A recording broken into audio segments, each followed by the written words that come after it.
लोग सुन रहे थे।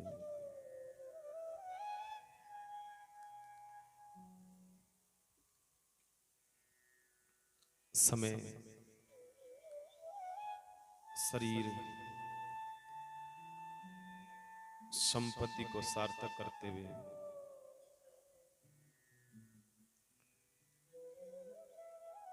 आइए बैठ करके जरा थोड़ा सा आत्मचिंतन करके आत्म मंथन करें।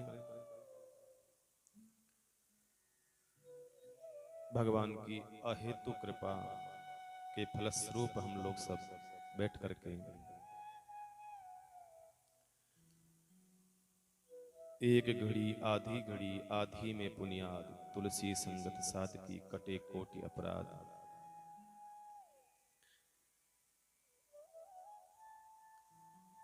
कल हम सब ने भगवान राम वनवास की कथा को हम लोगों ने सुना। सुमित्रा जी ने बड़ा सुंदर उपदेश लक्ष्मण जी महाराज को दिया, बहुत सुंदर उपदेश दिया। मैंने कल भी निवेदन किया, सुमित्रा जी का उपदेश जो है धर्म हितार्थ है, धर्म के हित में है। यहां पर राष्ट्रीय सर्वोपरि रखा गया है।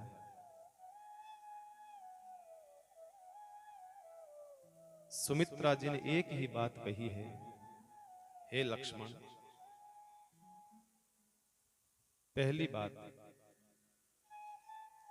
सबसे पहली बात है तुम राम की सेवा में जा रहे हो, भगवान की सेवा में। और दूसरी बात है कि तुम राष्ट्र की सेवा में जा रहे हो। तुम उन दुष्टों का संहार करने जा रहे हो जो दुष्ट जो है परेशान कर रहे हैं, आतंकवादी। फर्क इतना ही है कि उस समय आतंकवादी नहीं होते थे, राक्षस होते थे, और आज आतंकवादी है। फर्क इतना ही है कि पहले राक्षसों के लंबे लंबे दांत होते थे, बस आज महाराज इंसान के रूप में वो है। इसलिए तुम जाओ, तुम्हें रोकेंगे नहीं। मैंने कल भी निवेदन किया, सब माताएं बहनें जो है धर्म हितार्थ उपदेश दें, अपने स्वार्थ हितार्थ नहीं। अपने भरण पोषण तक सीमित नहीं रखें बच्चों को भाई। बस नौकरी लग जाएगी, पढ़ा दिया लिखा दिया, शादी कर दी, मकान बना दिया, अच्छा महल बना दिया, सुबह घर जाओ दुकान पर, नौकरी पर जाओ, शाम को वापस आ जाओ, सो जाओ, वापस उठ जाओ, काम पर जाओ, फिर जीवन का भाई मतलब क्या है?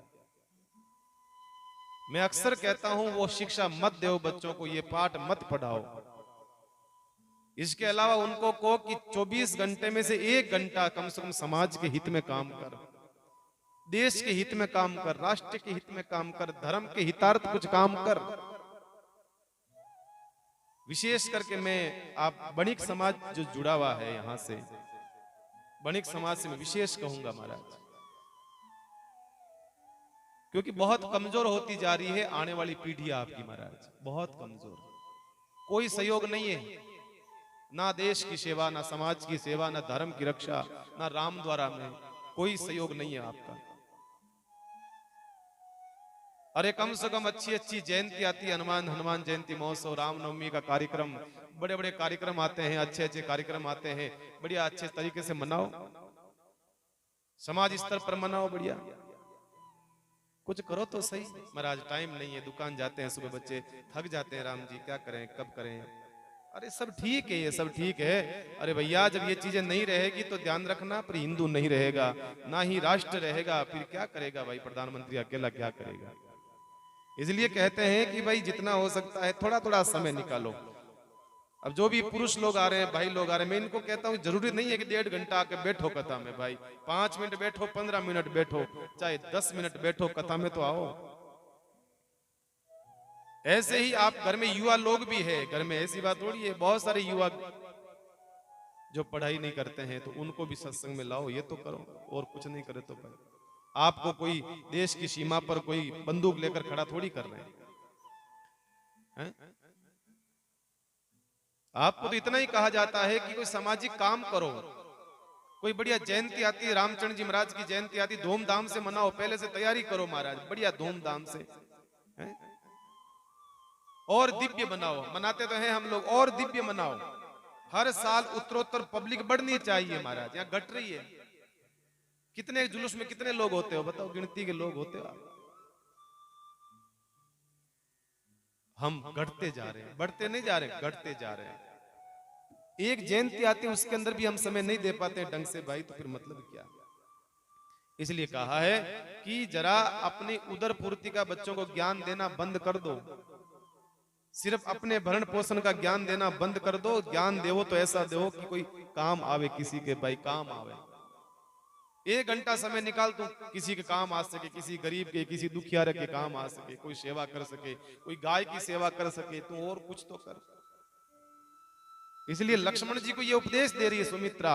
सुमित्रा कह रही है, देख भाई लक्ष्मण, मैंने तेरा काम 9 महीने का रखने का था, मैंने कर दिया।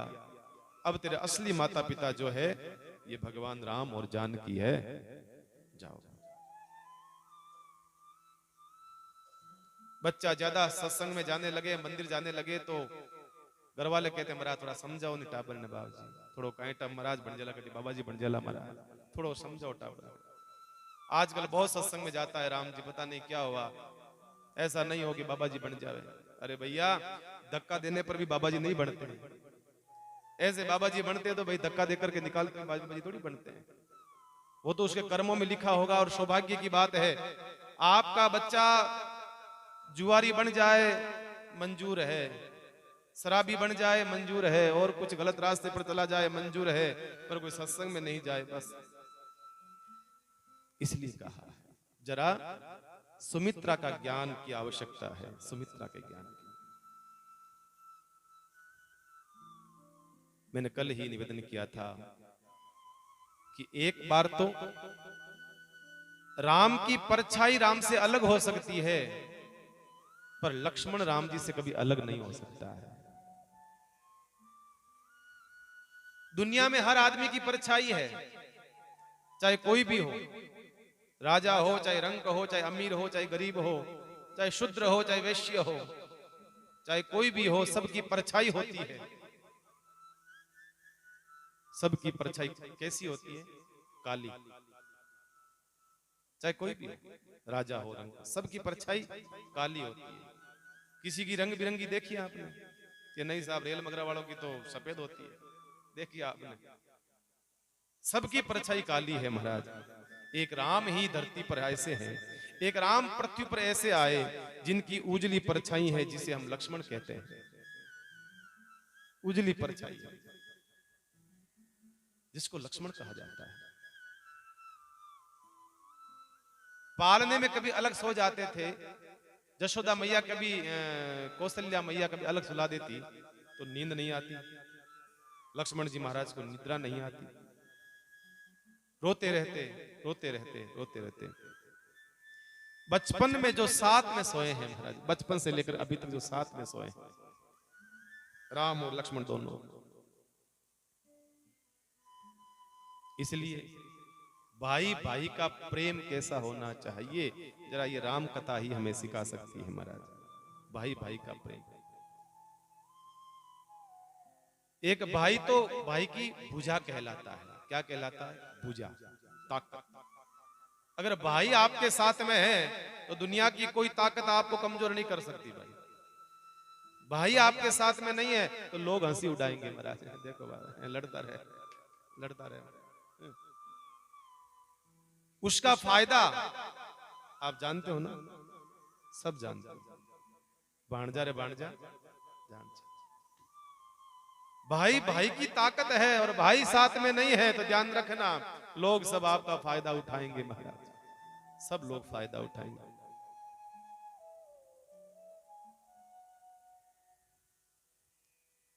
राम जी के साथ राम का भाई लक्ष्मण था, तो Ram out of country, Bharat से बाहर जाकर के, और विश्व का सबसे ताकतवर व्यक्ति रावण के ऊपर विजय प्राप्त कर ली। क्यों? क्योंकि रावण का भाई राम का भाई राम के साथ में था, इसलिए जीत गया। और विश्व की सबसे ताकतवर जैसे अमेरिका होता है, ऐसे ही रावण था, इस घमंड में जीता था। अमेरिका की तरह उसके पास ताकत थी। उसका भाई उसके साथ में नहीं था, विभीषण। तो महाराज पानी देने वाला नहीं मिला, कोई पानी देने वाला, उसके वंश में कोई पानी देने वाला भी नहीं मिला महाराज। ऐसी दशा होगी उसकी, ऐसी दशा हो जाती है। दुर्भाग्य है, मैं अक्सर कहता हूं दुर्भाग्य है इस देश का कि कोर्ट में जितने सामाजिक मुकदमे नहीं चल रहे हैं, उससे ज्यादा पारिवारिक चल रहे हैं। पारिवारिक ज्यादा चल रहे हैं, सामाजिक कम है। परिवार के लफड़े ज्यादा हैं। हमारी जमीन का अधिकार कर लिया, हमारे मकान में बंटवारा ढंग से नहीं करा, हमारे साथ ये हो गया राम जी, हमारे साथ ये हो गया। ज्यादातर मुकदमे, ज्यादातर केस, ज्यादातर समस्या, लफड़े पारिवारिक चल रहे हैं। भाई भाई का चल रहा है, काका का, मामा का, ये चल रहे हैं। एक भाई मेरे पास आया, महाराज मिठाई खाओ। मैं क्यों भाई, आज मिठाई काई खुशी में लाए हो, काई है भाई आज? महाराज बधाई हो। अरे यो कहीं बता दो सरी। महाराज कई सालों मारे छोटके भाइयों केस चाल, तो आज जीत गयो मैं। लो मिठाई खाओ, मिठाई खाओ। मैंने कहा भाई ये मिठाई नहीं खानी, ऐसी मिठाई नहीं खानी है जिसमें एक भाई जो है दूसरे भाई को हरा करके खुश होता। संत वो मिठाई खाएगा, संत वो मिठाई खाएगा। इतनी खुशी हो रही है कि एक भाई को हरा दिया, एक भाई हार गया तो मिठाई बांट रहा है, नगर के लोगों को मिठाई बांट रहा है, समाज के लोगों को मिठाई बांट रहा है। मिठाई खाओ, मैंने केस जीत गया, मैंने भाई को हरा दिया। भाई को नहीं हराया तूने अपने आप को हराया। आज तूने भाई को नहीं हराया, तूने अपने बाप के डीएनए, अपने बाप के खून को तूने हरा दिया। आज भाई को नहीं हराया तूने अपने बाप को हराया।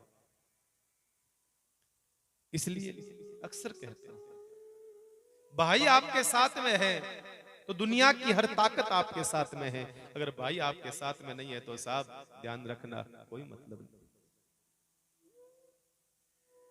कोई मतलब नहीं। और राम कथा क्या सिखाती है? भाई भी कैसा होना चाहिए? एक दूसरे के प्रति समर्पित होना चाहिए, एक दूसरे के प्रति। जहां स्वार्थता होती है, ध्यान रखना, दुनिया का कोई रिश्ता हो चाहे, और जहां स्वार्थता ज्यादा होगी वहां पर रिश्ते कमजोर हो जाएंगे। एक भाई राम था, एक भाई भरत था। अयोध्या जैसा साम्राज्य, कहते हैं कि धरती के ऊपर सबसे ताकतवर अगर कोई राज्य साम्राज्य था तो अयोध्या का था। सब सम्राट उसका सम्मान करते थे। इंद्र के बाद में अगर कोई नाम आता था तो दशरथ जी का, अयोध्या का नाम आता। सबसे ताकतवर साम्राज्य था उस समय, सबसे ताकतवर। उस साम्राज्य को भगवान ने त्याग दिया, का ये भरत का है, मेरा नहीं है। अयोध्या रूपी वो गेंद भरत के पाले में डाल दी, मेरी नहीं है, ये भरत की है गेंद, ये मेरी नहीं है। भरत वापस आया, चित्रकूट गया, कहा नहीं नहीं ये आपके पाले में, ये गेंद आपकी है। मतलब ये अयोध्या आपका है, मेरा नहीं है। 14 साल तक वो गेंद ऐसे वैसे होती रही, लेकिन स्वीकार नहीं करा। ये है रामायण। जहां तेरा है तेरा है तेरा है, जहां ये होता है वह रामायण की रचना होती है। और जहां मेरा है वहां, बोलिए ना, महाभारत। जहां मेरा है। 100 भाई थे, एक भी नहीं बचा। क्यों? क्योंकि मेरा मेरा मेरा। 100 भाई थे और 5 भाई थे, वो कौरव पांडव 5 भाई थे, लेकिन सत्य पर चल रहे थे, सत्य पर चल रहे थे, इसलिए उनको राज्य मिल गया। बहुत कुछ खोया लेकिन पा लिया। वहां महाभारत की रचना होती है, जहां मेरा मेरा करते हैं। इसे संतों ने कहा है, भैया रिश्ते हो तो ऐसे हो, ऐसा हो, भाई हो तो ऐसा हो, भाई हो तो भरत के जैसा हो, जो सत्ता को बिल्कुल एकदम जैसे अछूत होता है, बिल्कुल ऐसे समझ दिया है, बिल्कुल स्वीकार नहीं कर। और भरत मानस का वो पात्र है। भरत कौन है? भरत वो पात्र है साहब, जब राम साम्राज्य, वो अयोध्या का साम्राज्य जब टूटने लगा, बिखरने लगा, जब दशरथ जी लड़खड़ाए तो अयोध्या का साम्राज्य नीचे गिरने लगा, भरत ने आकर के उसको संभाला, एक एक ईंट को मजबूत करा और उसको बनाया वापस, 14 वर्ष तक उसको रखा बना करके। भरत ने कहा कि भगवान ने मुझे काम सौंपा है तो मैं सिर्फ इसका मालिक नहीं बनूं, मैं क्या हूं इसका? क्या हूं? मैं हूं चौकीदार। मैं चौकीदार हूं, मैं मालिक नहीं हूं। आज के नेता जो है उनके सोचते हैं कि हमारे बाप की संपत्ति है, हमारे बाप की संपदा है, ये जो कुर्सी जो मिली है आपको, ये कुर्सी आपको इसलिए नहीं मिली है कि आपका अधिकार हो, ये जनता की सेवा के लिए मिली है। हम बन गए मालिक। मालिक नहीं है, नौकर है। नौकर बन के रहना चाहिए। ये मानव तन हमें मिला है, हम इसके मालिक थोड़ी हैं। अगर मालिक होते तो आप मरते क्यों भाई? कि भाई नहीं हम तो मालिक हैं, हम तो मर नहीं सकते। मालिक नहीं हो आप नौकर हो। इसका ध्यान रखो, बस इसको सही ठिकाने पर लगाओ, सही काम लो तो ये आपका है, अन्यथा मतलब क्या। तो हमें मालिक नहीं बनना है, हमें नौकर बनना है। इसलिए मैं कहता हूं आने वाली पीढ़ी को, आने वाले युवाओं को जरा ये संस्कार दीजिए आप कि भैया 1 घंटा रोजाना का निकालना है, गौ सेवा में निकाल, समाज की सेवा में निकाल, या कोई ऐसे संगठन जो है हमारे हिंदुत्ववादी संगठन हो उनसे जुड़ो, कोई सामाजिक अच्छे काम करो। बढ़िया बढ़िया बहुत जयंती आती है हमारे महापुरुषों की, वो जयंती धूमधाम से मनाओ। आप नहीं मनाओगे तो भाई फिर खत्म हो जाएंगे वो, कौन मनाएगा? जीवित रखिए आप, प्रयास करिए आप लोग। तो मैंने कल यही निवेदन किया आप लोगों से कि भाई हो तो लक्ष्मण के जैसा महाराज। राम कथा में यही मिलता है। जब लक्ष्मण जी महाराज सुमित्रा मैया के पास गए पूछने के लिए, हे मां मैं राम के साथ जा रहा हूं, लक्ष्मण जी को फटकार लगाई, ए लक्ष्मण, ए लखन, किसे पूछने आया है? एक बात बताऊं, जो पे राम सिया बन जाई, अवध तुम्हार काज कछु नाई। जो पे राम सिया बन जाई, अवध तुम्हार काज कछु नाई। श्री राम जय जय राम, श्री राम जय जय राम। श्री राम जय जय राम, श्री राम जय जय राम। श्री राम जय जय राम, श्री राम जय जय राम। श्री राम जय, गाइए, कीर्तन करिए, कीर्तन ताली बजाते हुए, ताली साथ में, श्री राम आनंद आएगा। जय जय राम, श्री राम जय जय राम, श्री राम जय जय राम। श्री राम जय जय राम, श्री राम जय जय राम। श्री राम जय जय राम, श्री राम जय जय राम।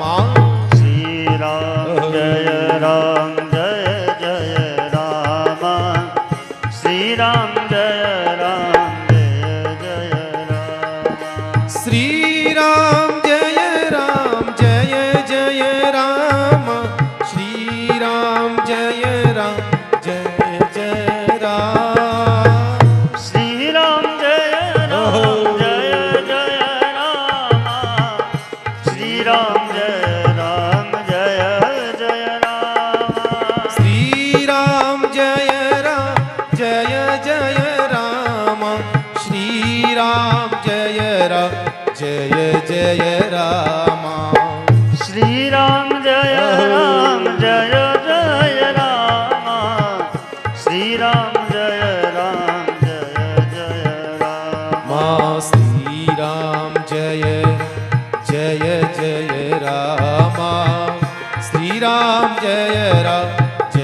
जय रामा।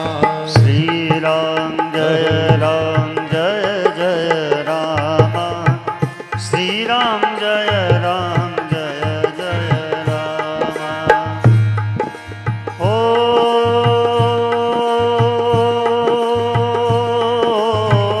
मंगल भवन मंगलहारी।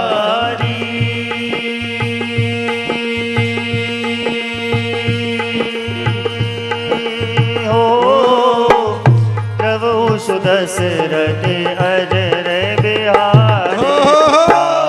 सिया राम जय जय राम राम। सिया राम जय जय राम। ओ सिया राम जय जय राम। ओ सिया राम जय जय राम।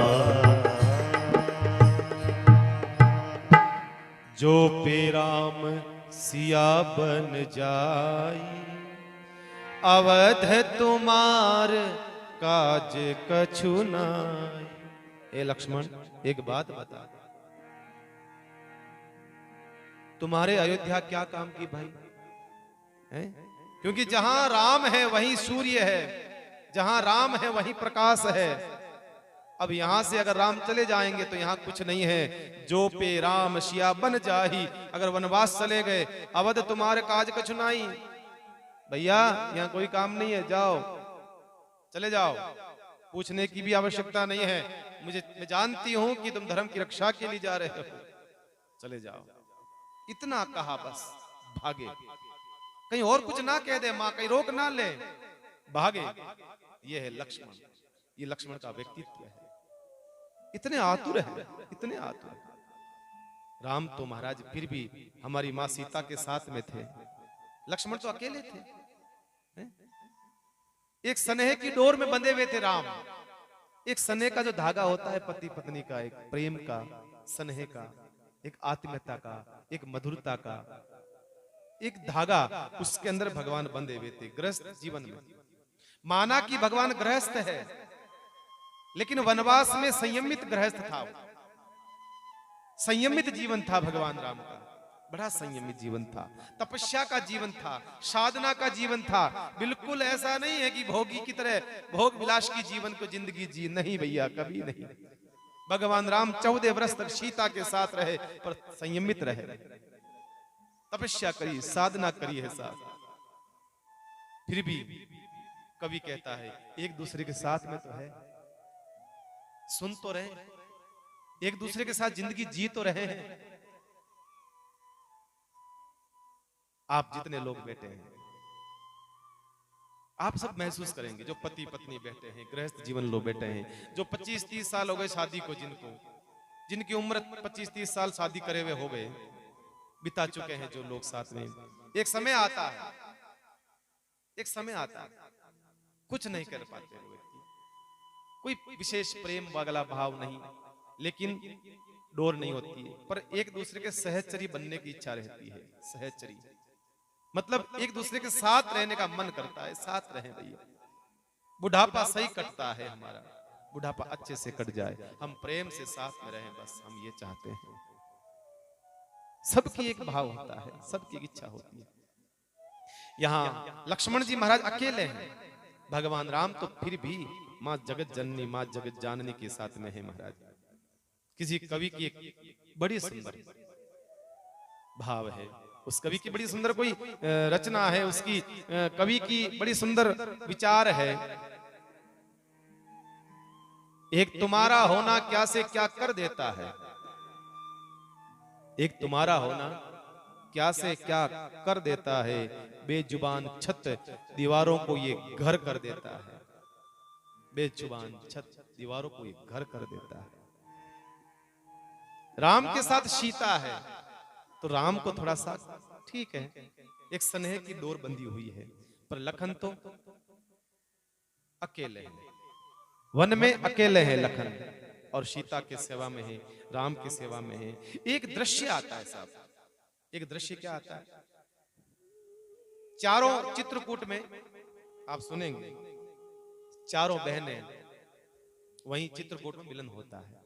भगवान राम से जब जाती है भरत जी के साथ में, अब इस बात की जानकारी लक्ष्मण जी को नहीं है, बिल्कुल पता ही नहीं, जानकारी नहीं है कि उर्मिला भी आई है। उन्होंने सोचा माए आई होगी, जनक जी आए होंगे, वशिष्ठ जी आए हैं, भरत आया है, ये आए होंगे। उर्मिला आई, जानकारी भी नहीं थी, लखन को पता भी नहीं था कि उर्मिला भी आई साथ में। सीता ने सोचा मेरा देवर, मैं तो अपने पति के साथ में हूं, कितने साल हो गए, ये बेचारा मिला ही नहीं अभी तक, एक बार इसको मिला। क्योंकि बहुत शर्मिंदा होते थे, बहुत शर्म करते थे, बात भी नहीं करते थे। ये मतलब अब सुन लो माताओं बहनों, आज की बहुओं सुन लो, पहले के समय में पति पत्नी अपने माँ बाप के सामने बात कर ले, इतनी हिम्मत।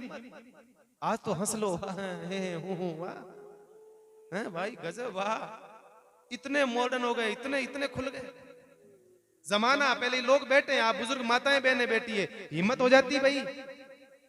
बच्चों को भी खिलाने की हिम्मत नहीं, उठाने की हिम्मत नहीं, कोई हिम्मत नहीं करते थे पति पत्नी की ससुर के सामने, माँ बाप के सामने हंस करके बात कर ले। और जितनी बातें शुरू हुई है ध्यान रखना, आज के लोग कहते हैं महाराज फ्रेंडली रहना चाहिए, फ्रेंडली, अरे भाई फ्रेंडली रहना चाहिए, पर इस प्रकार से इतना फ्रेंडली मत हो जाओ कि एक दूसरे का सम्मान करना हम लोग भूल जाएं।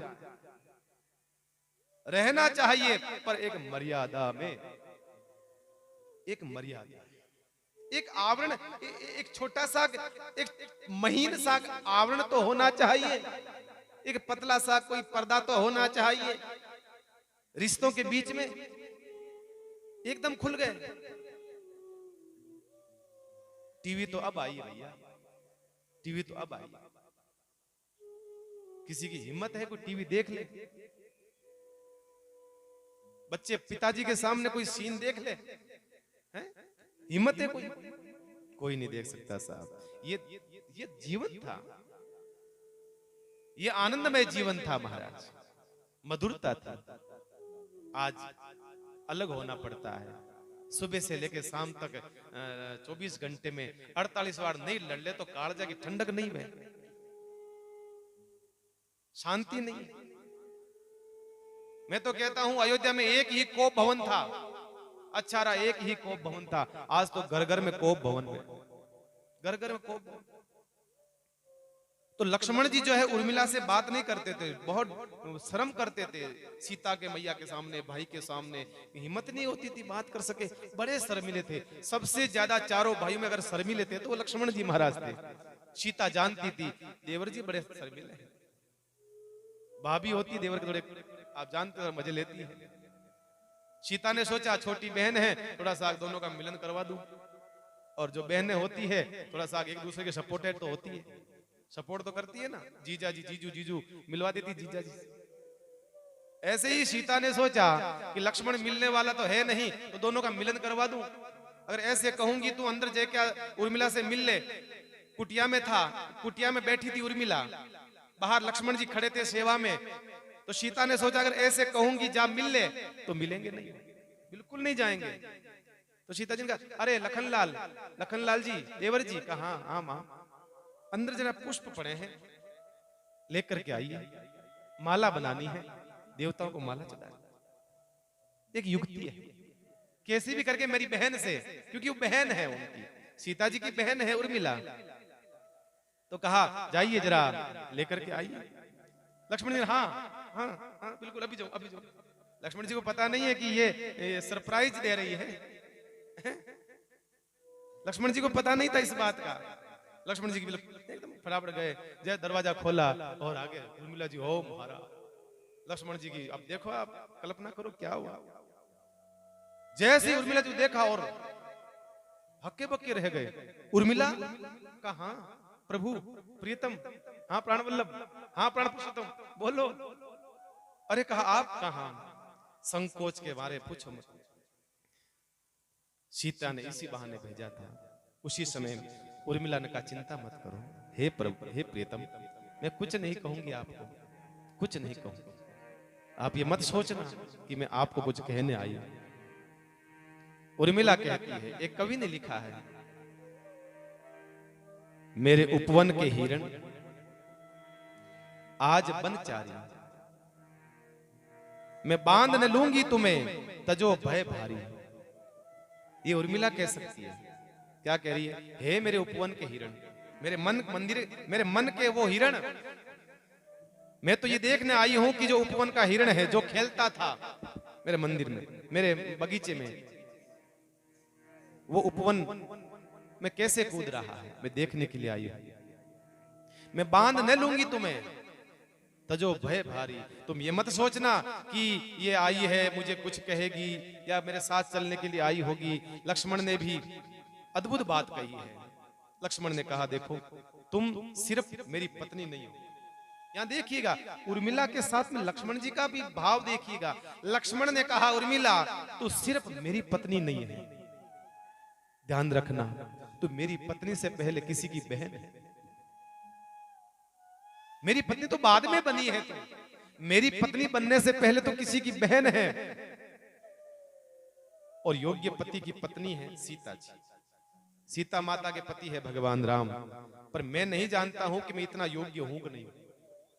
भाई सीता जी के योग्य राम है, परफेक्ट कंप्लीट एकदम राम है, पर मैं नहीं जानता हूं कि मैं तेरे योग्य हूं कि नहीं हूं।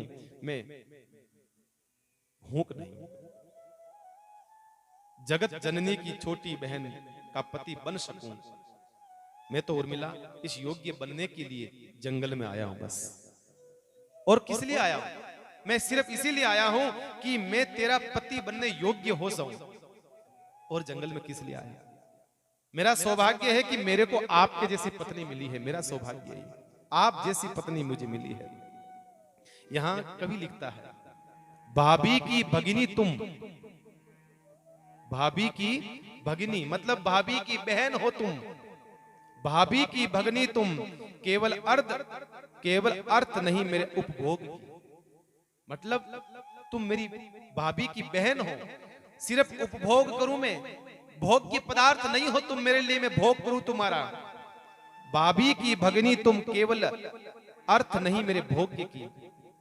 तपने हो वन में कुछ मुझको, तपने दो वन में मुझको कुछ, बनने दो केवल निज योग्य। मैं इसलिए आया हूं कि मैं तप करके योग्य हो जाऊं, सोने की तरह निखर जाऊं, और तेरे पति होने का सौभाग्य मैं प्राप्त कर रहा हूं। मैं तो सिर्फ आपके लायक, आपके योग्य बनने के लिए ही वनवास में आया। बाकी तुम उस महाराजा सम्राट जनकपुरी, जनक के महाराज विदे, तुम उनकी वंश की हो, कोई साधारण थोड़ी हो। अरे जिस जनक के पास में सुखदेव जैसा संत आकर के उसके चरणों में बैठता है, जिस जनक के पास में नव योगेश्वर आकर के उनको ज्ञान सुनाते हो, जिस जनक के पास में बड़े बड़े देवता आकर के शास्त्रार्थ करते और हार करके जाते हैं, जिस जनक के पास में ऐसा कोई धरती का कोई नहीं होगा जो आकर के उसको स्वीकार नहीं करा हो, उनके पास में उनकी शरण को ज्ञान के बल पर। इतने ज्ञानी जनक, उसकी परंपरा की तू बेटी हो। मुझ में इतनी योग्यता नहीं है उर्मिला, मैं तेरा पति हूं, पर मैं अब पति बनने के लिए चल रहा हूं। मुझे इस लायक तो बनने दो, मुझे इस लायक बनने दो कि सीता किसी को परिचय कराए मेरा, तो ये कहे कि मेरे बहन के पति है।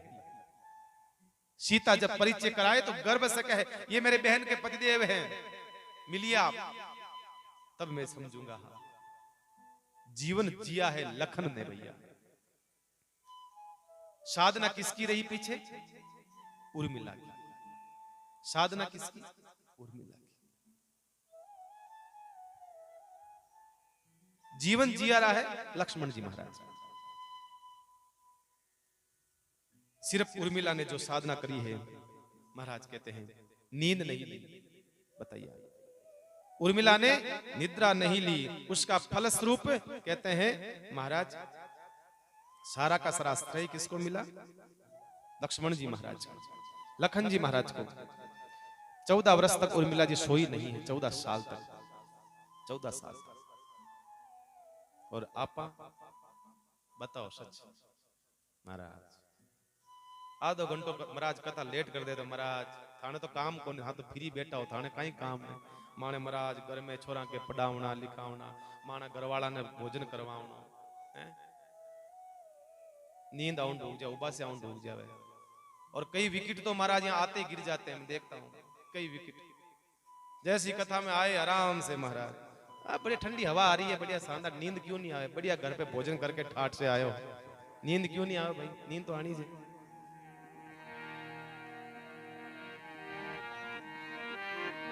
एक बहुत सुंदर भजन सुनो मैं आपने नींद को, बहुत सुंदर भजन है।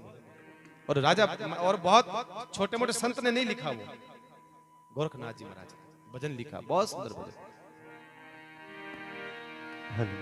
सूता सूता काई करो,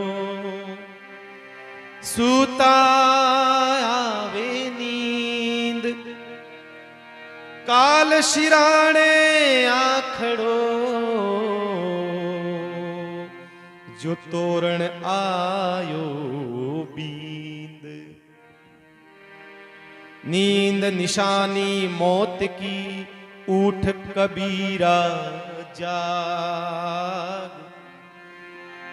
नींद निशानी मौत की, उठ कबीरा जाग। और राम रसायन छोड़ के, और रसायन छोड़ के राम रसायन में लागे। कबीरदास जी महाराज, बड़ा सुंदर भाव। तो ऐसे संतों ने महाराज बड़ी सुंदर एक भाव लिखा। आपकी दुकानों में सब कुछ बिकता है, एक चीज नहीं बिकती है, क्या? नींद। और महाराज संत कहते हैं कि जो भजनिक संत है वो कहते हैं कि मेरे पास बहुत है, कोई खरीदने वाला चाहिए भाई। हो निदेरा बेच दूं कोई ले तो, निदेरा बेच दूं कोई ले तो, निदेरा एक बेच दो कोई ले दो, निदेरा बेच दो कोई ले तो। रामो राम रटे तो मेरो, रामो राम रटे तो तेरो, माया जाल कटे, निद्रा बेच दूं कोई ले तो, निद्रा बेच दो कोई ले तो। अरे राम राम रटे तो तेरो, माया जाल कटे गो तेरो, माया जाल कटे गो, निद्रा बेच दो ताली तो बजाओ, निद्रा बेच दो कोई ले दो।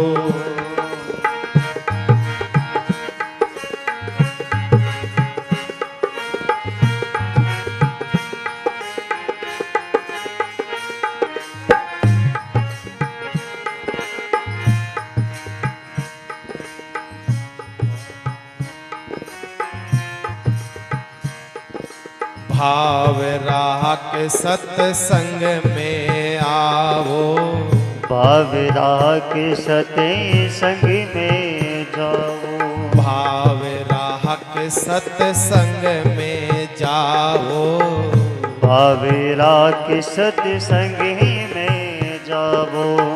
चित्त मेरा खोचे तोरे, चित्त मेरा कोचे तो।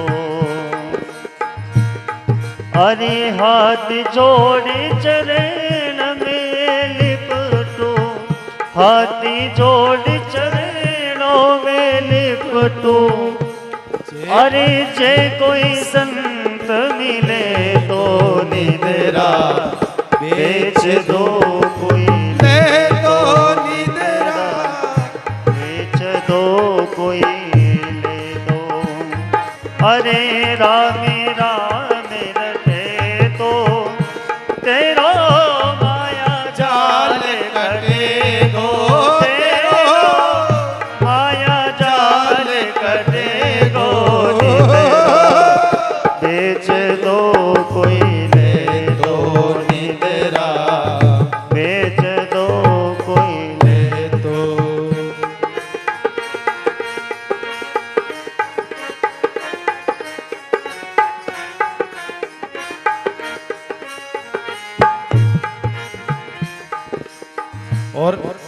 भाव है, भावताओ बताऊं। पाई की मन 5 बेच दूं, पाई की मन 5 बेच दूं। ओहो इतनी सस्ती है, एक पाई में 5 मण, बहुत सस्ती है। आपने चाहे बोलो, आपके महाराज माने यूं ही घनी आवे नहीं। एक माता जी आए मेरे पास 2-4 दिन पहले, महाराज मन नींद नहीं आवे, मेरी कथा में जाऊं, नींद नहीं आवे कथा में जाऊं, घनी नींद आई महाराज।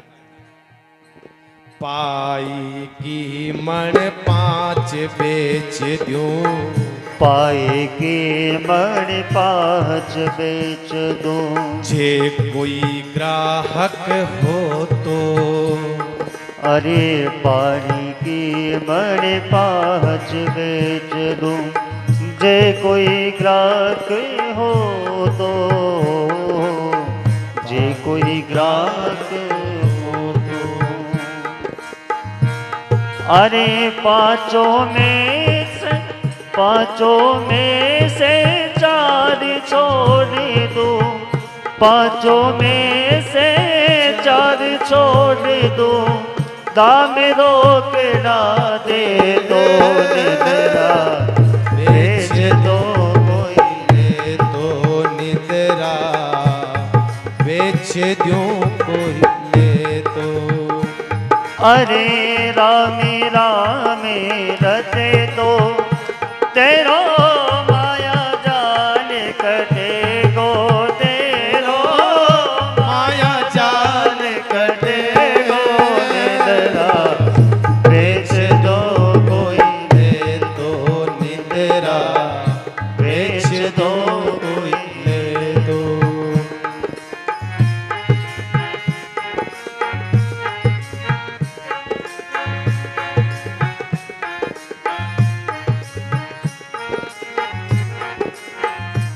और गोरखनाथ जी ने क्या कहा, अपनी नींद को कह रहे हैं। ये बात किसकी हो रही है? गोरखनाथ जी को नींद के बीच में बात हो रही है। जे कोई तुम राज द्वार, जे जाओ तुम राज द्वारे, के जावो तुम राज द्वारे, के जावो तुम राज द्वारे। के रसिया रस भोगी, अरे के रसिया रस भोगी, के रसिया रस भोगी। अरे मारो लारो छोड़ मावली, मारो लारो छोड़ मावली। मैं हो रमता जोगी निद्रा, बेच दो कोई ले। अरे निद्रा बेच दो कोई ले तो। अरे रामे रामे रटे तो, तेरो माया जाल कटे गो, तेरो माया जाल कटे गो। निद्रा बेच दूं कोई ले तो निद्रा। क्या कहा? के जाओ तुम राज द्वारे, एक काम कर नींद, या तो राज द्वारे जाओ या रस भोगी। जो भोगी लोग हैं रस के, इंद्रियों के, उनके पास जा। मारो लारो छोड़ दे बावड़ी, मारे करने कहीं है। मैं तो रमता जोगी हूं, मेरे पास कुछ भी नहीं मिलने वाला, क्योंकि मैं तो रात्रि को सोता हूं टाइम पे और वो जल्दी उठ जाता हूं, दिन भर भजन करता हूं। मतलब क्या है? इसलिए कोई मतलब नहीं है मेरे पास बैठने से। ऊंचे मंदिर देख के जाओ, ऊंचे मंदिर देख के जाओ। ऊंचे मंदिर देख के जाओ, ऊंचे मंदिर देख के जाओ। कामिनी चरण धुलावे, कामणी चरण दुलावे।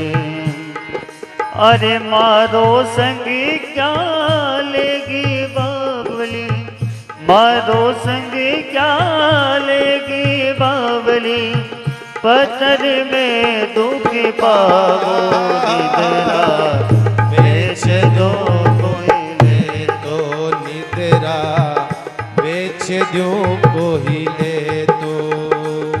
अरे राम राम रटे तो तेरो माया जाल कदे गो, तेरो माया जाल कदे गो निदरा, बेच दो कोई ले तो निदरा बेच दो कोई ले दो।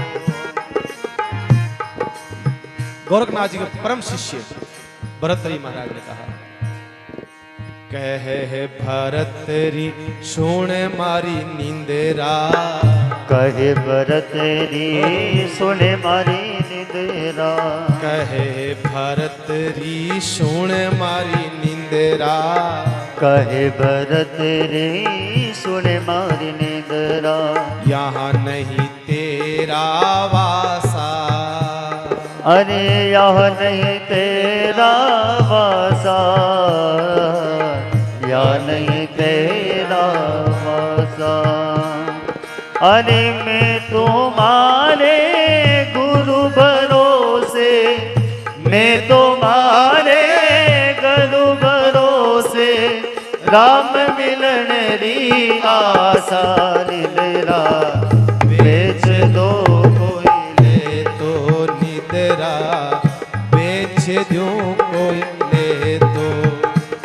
अरे राम राम रटे गो, तेरो माया जाल कटे गो, तेरो माया जाल कटे गो निदरा, बेच दो कोई ले दो निदरा, बेच दो कोई ले दो निदरा, बेच दो कोई ले दो निदरा, बेच दो कोई ले दो निदरा, बेच दो कोई ले दो निदरा, बेच दो कोई ले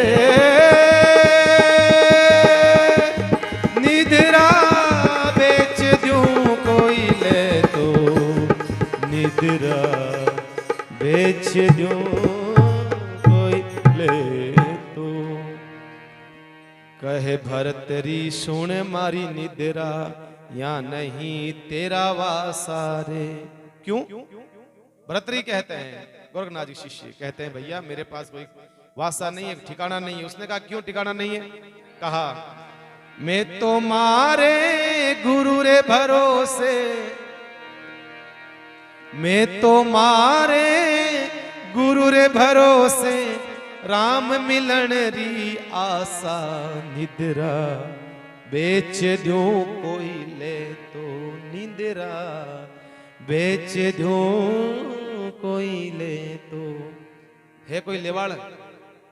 हट है कौन नहीं है? फिर गोली क्यों खाते हो नींद की? भाई कई कहे महाराज मैंने गोली खानी पड़े नींद की है? संत कहता है, एक फकीर कहता है, मुझे नींद की आवश्यकता नहीं है भैया, क्योंकि नींद से महाराज जो है विघ्न पड़ता है। कई संत महात्मा ऐसे थे महाराज, कई महापुरुष ऐसे थे जो कहते हैं नींद से बहुत डरते थे, बहुत घबराते थे, नींद से बहुत डर लगता था।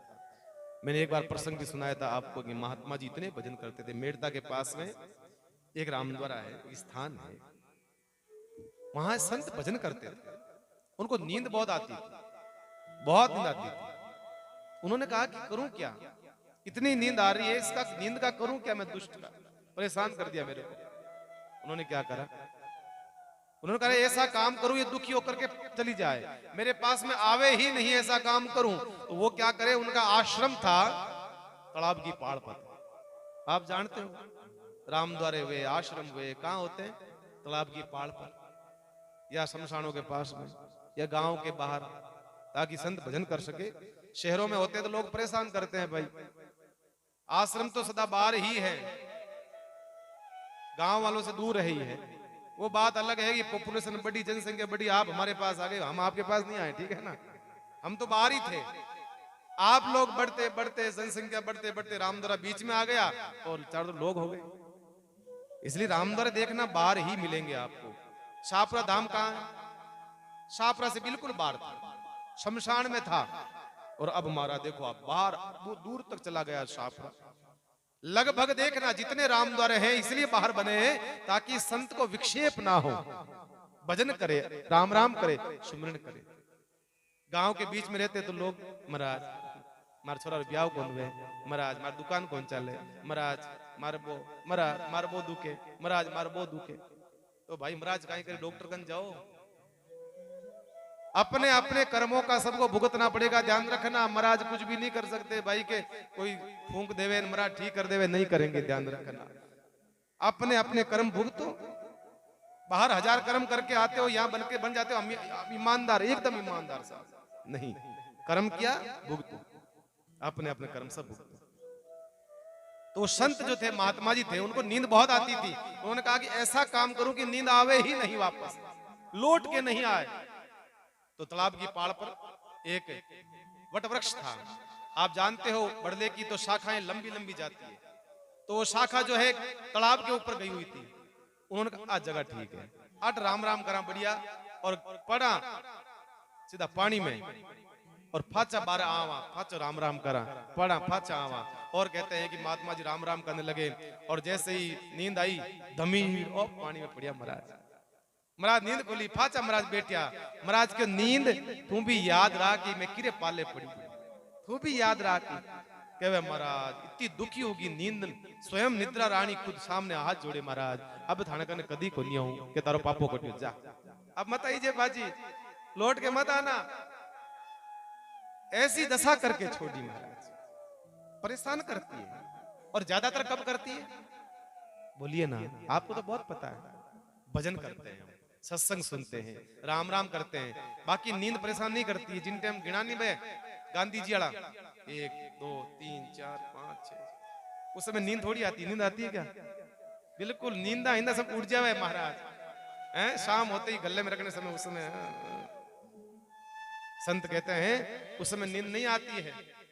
ये निद्रा क्या करती है, संसार को जो है संसार की तरफ ले जाने के समय नींद नहीं आती है। 3 घंटे सत्संग सुनाओ तो नींद आने लग जाती है, और वही 3 घंटे जान बढ़िया फिल्म देखो तो नींद आवे भी मायने। कोई नहीं कहे महाराज मन नींद आयो हो, कहीं फिल्म ही बाप जी, कहीं बढ़िया फिल्म है। अरे भाई 3 घंटे कथा में नींद आ गई, वहां नींद नहीं आई, क्यों? वहां पर पैसा खर्च हुआ आपका, इसलिए। यहां पर पैसा खर्च नहीं होता है, इसलिए नींद आ जाती। एक महात्मा नींद आती थी तो उन्होंने सोचा करूं क्या, नींद बार बार आ जाती है। तो उनकी चोटी लंबी थी, उस चोटी को क्या ऊपर वो है ना हुक होता है ना ये पंखे का, उसके बांध दिया।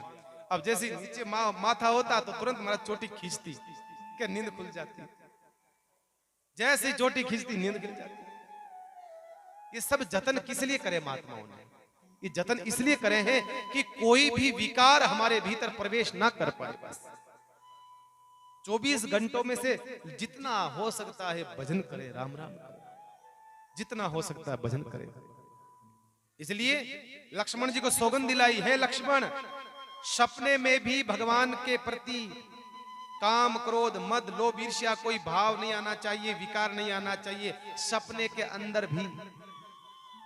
लक्ष्मण जी ने कहा माता जी ज्यादा बोल दिया आपने तो, अरे नींद आ जाए तो सपना तो आएगा, और सपने में मैं क्या बोल रहा हूँ क्या कर रहा हूँ मुझे थोड़ी पता चलता है। कहा मैं कुछ नहीं जानती, सपने में भी गलत विचार नहीं आना चाहिए। कहा ठीक है माता जी आपने आदेश करा है तो मैं सौगंध खाता हूँ कि अब सपना भी नहीं नींद भी नहीं आएगी। तो ना रहेगा बांस ना बजेगी बांसुरी, ना तो नींद आएगी ना सपना आएगा, और ना ही मन में कोई विचार आएगा, कोई भावना नहीं आएगी, किसी प्रकार का विचार आएगा ही नहीं महाराज। क्यों आएगा? तो ये है सुमित्रा मां। सुमित्रा से मिल गए, प्रसन्न हो गए, और महाराज जैसे ही आदेश करा मां ने जाओ बेटा मौज करो।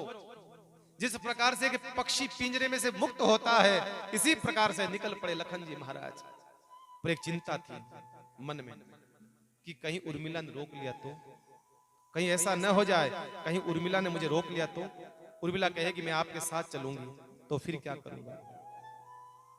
लेकिन कहते हैं रामचरितमानस के अंदर ऐसा प्रसंग नहीं आता है कि लक्ष्मण जी उर्मिला से मिलने के लिए गए हो, उर्मिला से मिलने के लिए गए हो, ऐसा प्रसंग नहीं आता है।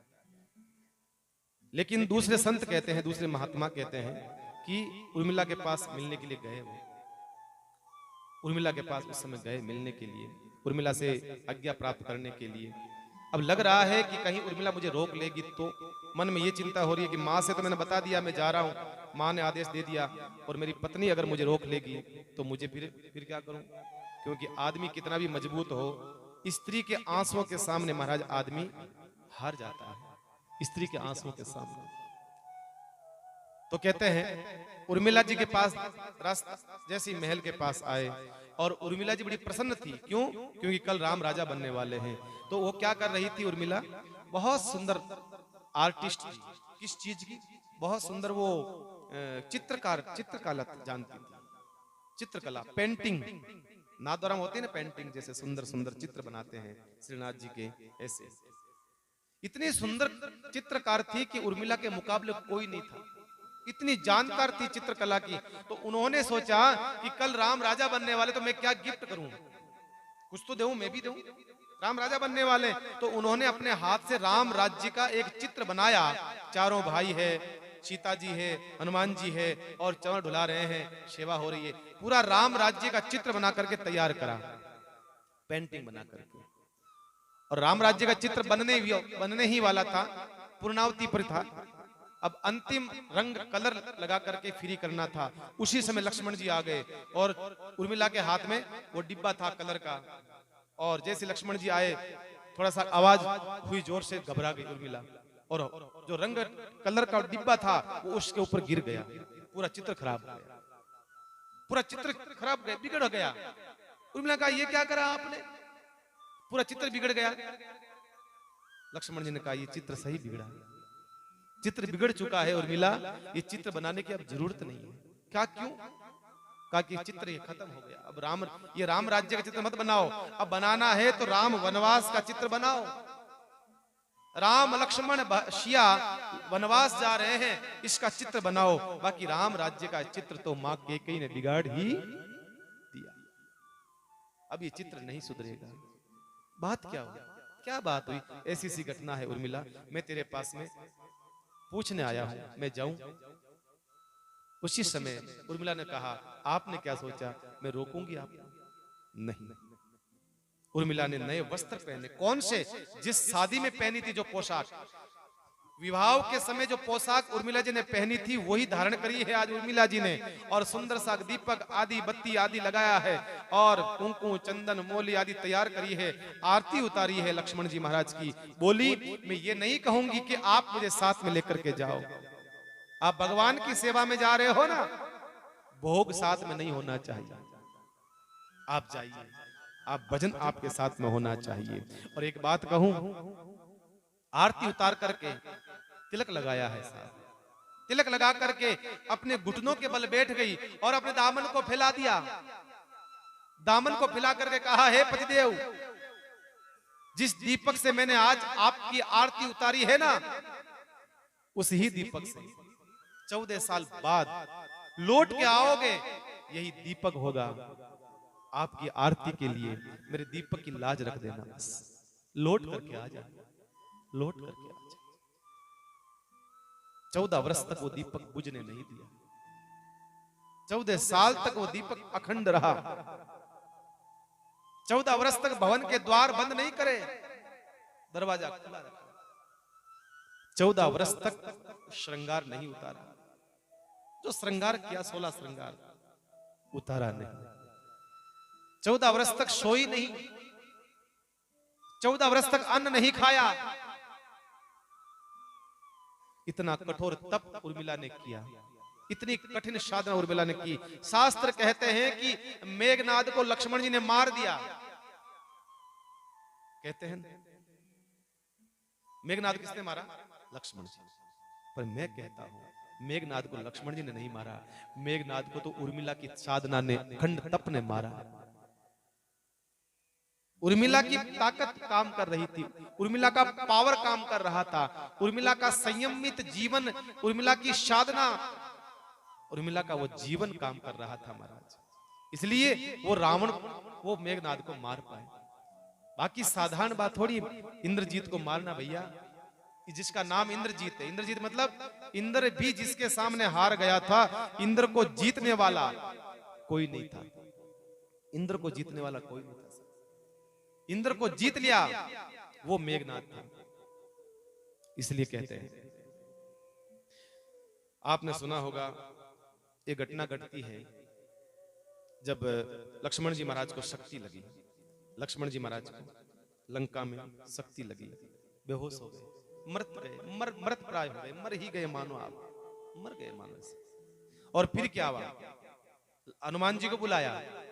हनुमान जी ने कहा लाओ सृजन बूटी।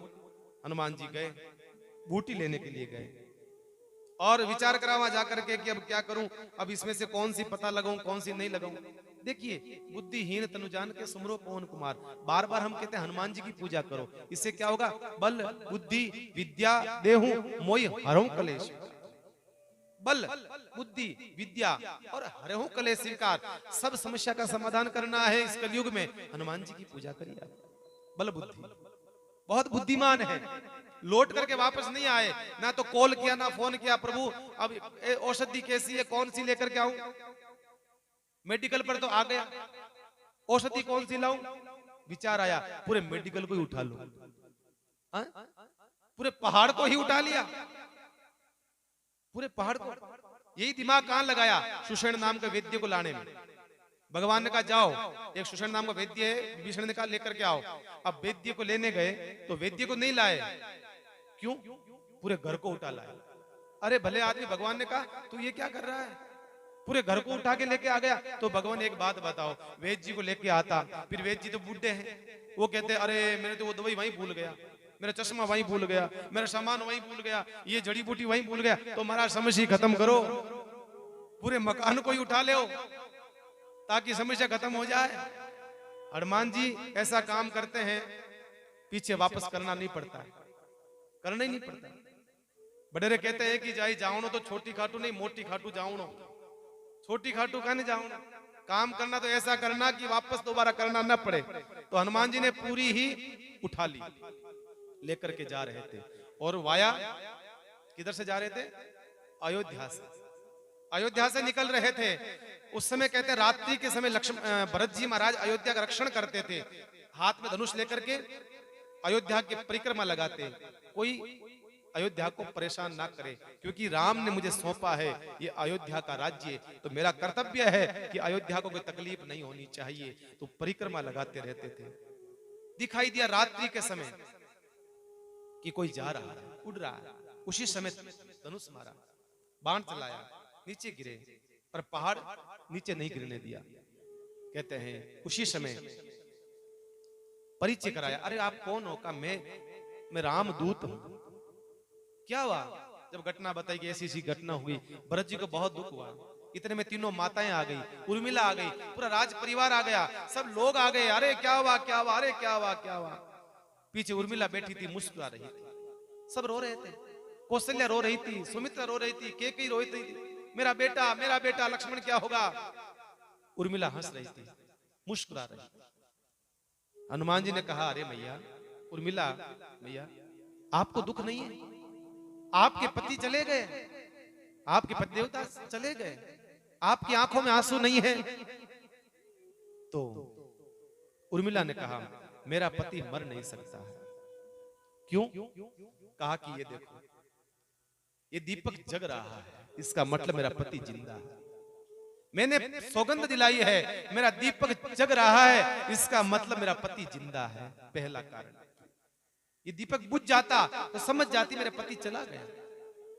दूसरा कारण, सूर्य। उन्होंने कहा कि अरे वो तो ठीक है, पर सूर्य उदय हो जाएगा, सूर्य उदय होने के बाद सरजीवन बूटी मृत प्राय है, निष्प्राण हो जाती है। ऐसा कहते हैं सरजीवन बूटी कब काम आती है? सूर्य उदय होने से पहले पहले। सूर्य उदय होते ही वो खत्म हो जाती, निष्प्राण हो जाती है। तो सूर्य उदय हो जाएगा तो मुझे जाना पड़ेगा। का चिंता मत करो, आप इतनी जल्दी मत करो। कहा कि क्यों? कहा कि सूर्य देवता हमारे कुल के देवता है, मैं जानती हूं, मेरे कुल के पूर्वज हैं, मेरे कुल के पुरखे हैं, और कोई कुल का पुरखा नहीं चाहता है कि सबसे पहली किरण में मेरी विधवा बहू का मैं मुंह देखूं। कौन चाहता है? कुल का देवता। कौन चाहता है? अरे सूर्य उदय हो जाएंगे, सूर्य भगवान को मेरी सौगंध है, मैंने जो साधना करी है, मैं सौगंध देती हूं सूर्य भगवान को। सूर्य भगवान आराम से जाओ हनुमान जी महाराज, ताकत नहीं है, सूर्य उदय हो जाएगा, आप चिंता मत करो, ये मेरी शपथ है, सूर्य उदय नहीं होगा, आप चिंता क्यों कर रहे हो, आराम से जाओ। ये होती है पतिव्रता स्त्री की ताकत, ये कर सकती है। तीसरा कहा हनुमान, एक बात बताओ, आप कह रहे हो मेरे पति, आप बताओ वहां से आप लेटेस्ट आए हो तो न्यूज बताओ, वहां क्या हो रहा है? का लड़ाई हो रही है, लोग मर रहे हैं, टूट रहे हैं, कट रहे हैं। अच्छा, राम लक्ष्मण क्या कर रहे हैं? का राम जी रो रहे हैं, आंखों में आंसू है, धारा बह रही है, मेरा भाई लखन, मेरा भाई मर गया, और मेरे पति देव वो सो रहे हैं, सो रहे हैं। अब एक बात बताओ, चोट किसको लगी? आपके पति को। रो कौन रहा है? का राम जी। तो बचे, चोट मेरे पति को लगी है, रोना उनको चाहिए। एक बात बताओ, ये नहीं, ये भगवान की लीला है, ये भगवान की लीला है। सुमित्रा मां से मेरे पति ने कहा था 14 वर्ष तक मैं सोऊंगा नहीं, 14 वर्ष तक मैं शयन नहीं करूंगा। तो कहते हैं लंका में जब युद्ध शुरू हुआ तब से मेरे पति लड़ रहे हैं, सुबह से लेकर शाम तक लड़ाई करते हैं, और शाम के समय आकर कहां खड़े हो जाते हैं? भगवान राम की सेवा में। रात्रि भर खड़े रहते हैं, तो भगवान को दया आ गई, भगवान ने सोचा भला आदमी ना तो सोता है, 1 मिनट नहीं सोता है, सुबह से लेकर शाम तक युद्ध करता है, और शाम को लेकर के सुबह तक वापस मेरी सेवा में खड़ा रहता है। अब इसको सुलाऊं कैसे? भगवान ने लीला करी है, भगवान ने कैसे भी करके एक बाण लगाओ ताकि कम से कम सोए तो शरीर पड़े, थोड़ी नींद तो ले ले, सो तो जाए। और एक बात बताओ, 5वीं बात बोली, मेरे पति को जितना मैं जानती हूं ना उतना कोई नहीं जानता है। मेरे पति के पास में कभी सोए आप? का नहीं, मैं उनकी अर्धांगिनी हूं, मैं उनके पास में सोती हूं, और एक आदमी के शरीर में 3.5 करोड़ रोमावली है, छोटे छोटे बाल रोमावली, 3.5 करोड़ रोमावली है, और मेरे पति जब सोते हैं तो उन सब रोमावलियों में से राम राम राम राम की आवाज आती है। मेरे शरीर का एक भी, मेरे पति के शरीर का एक अंग खाली नहीं है राम से। एक बात बताओ, उसने बाण मारा कहां? शरीर में जगह नहीं है, कोई स्थान नहीं बचा जहां बाण लग सके, क्योंकि सर्वत्र पूरे शरीर में राम समाया है, तो बाण कहां मारा? हनुमान जी ने प्रणाम कर लिया है, माता उर्मिला धन्य हो आप, तुम नहीं, धन्य हो आप, ऐसे राम राज्य। भैया ये राम कथा का हर एक पात्र साधारण पात्र नहीं है, मैंने पहले भी कहा, साधारण पात्र नहीं है, एक से बढ़कर के एक पात्र है, एक से बढ़कर। राम राज्य ऐसे ही नहीं आता है, इसकी नींव में राम परिवार के एक एक सदस्य की इसमें योगदान है। राम राज्य में प्रत्येक पात्र का अहम योगदान है, तब जाकर के राम राज्य की स्थापना होती है, तब जाकर के राम राज्य आता है। ऐसा राम राज्य। ये लो टाइम हो गया, ध्यान नहीं, समय हो गया, घड़ी बहुत तेज चलती रेल मुगरा में महाराज, बहुत तेज चलती है। तो आइए आगे जो है, कम से कम कितने दिन हो गए राम वनवास का प्रसंग लिए हुए महाराज, अभी तक भगवान यहीं विराजे। हम भी नहीं चाहते हैं कि भगवान वनवास जावे, के ने तो कर दिया फाइनल डिसीजन वनवास का, पर हम नहीं चाहते भाई, हो सकता है, इसलिए भगवान का वनवास अब कल हो पाएगा, आज समय ने इशारा करा है। आइए भगवान का नाम